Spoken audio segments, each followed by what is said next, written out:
So so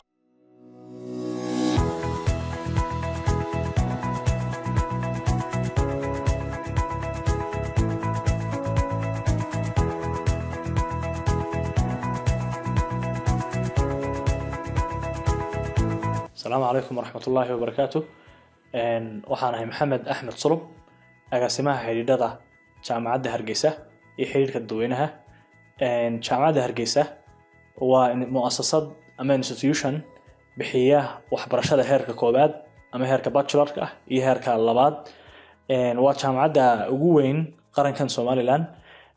waxaa dhigtaa arday ku dhow 8,000 oo arday, macallimiin iyo shaqaale kale oo 1,000 ku dhow ayaa sidoo kale jaamacadda ka shaqeeya. waxaanay tahay xarun shaqo abuur u ah dalka Somaliland. jaamacadda waxay isticmaashaa adeega fiber optic ah ay bixiso shirkadda Sam Cable. waana noo muhiim, aad buu noogu muhiim yahay.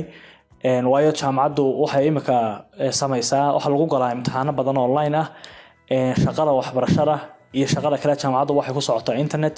marka adeeg fiican iyo service fiican oo speed fiican leh baan ku helnaa shirkadda Sam Cable.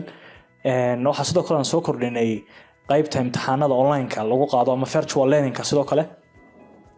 marka aad baan ugu baahnaa markastaba speed fiican oo aan ka helnaa. aadna waan ugu mahadnaqaynaa shirkadda Sam Cable in adeega fiican ay jaamacadda siiso.